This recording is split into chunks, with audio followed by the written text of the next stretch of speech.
તો મિત્રો સવારે આપણે લેબમાંથી છૂટીને અને સીધા આપણે પહોંચી ગયા મોહીના મોમાના ઘરે અને ત્યાં જઈને જોયું આપણે તો મોહી જે એનું બધો ગપ્પો મારતો તો અહીંયા બેઠો બેઠો પછી મેં કીધું આપણે રિવરફ્રન્ટ ફ્લાવર શો જોવા જઈએ તો બાઇક લઈને આપણે નીકળી ગયા અને કોમલે આપણો વિડીયો ઉતારી લીધો અને મોહી અને જેનું એ બધાને હાઈ કીધું અને ફાઇનલી આપણે પહોંચી ગયા રિવરફ્રન્ટ પાર્ક અને ત્યાં જઈને આપણે લઈ લીધી 400 રૂપિયાની ટિકિટ જોવા ટિકિટ હે ને અને પછી આપણે પહોંચી ગયા અંદર ફ્લાવર શોમાં અને ત્યાં ક્રિષ્નાએ બધાને હાઈ કીધું કમળનું ફૂલ જોયું પછી મોહી અને જેનું બે તો અહીં લટાર મારતો તો ડોગેશભાઈની એન્ટ્રી થઈ ગઈ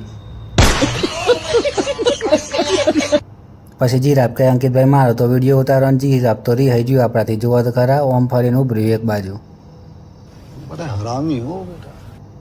અને પછી આપણે બગીચાનો ફૂલોનો વિડીયો ઉતારી લીધો પિંક ગુલાબી વ્હાઈટ ને એવું બધું મસ્ત હતો વિડીયો અહીં કાઢી તો અને પછી ફુવારાનો વિડીયો ઉતારી લીધો અને પછી બસ આ રીતના આપણો આજનો દિવસ પૂરો થઈ ગયો અને આપણે લટાર મારતા મારતા ઘેર જવા નીકળી ગયા પાછા તો આવજો મિત્રો મળીએ આવતીકાલે.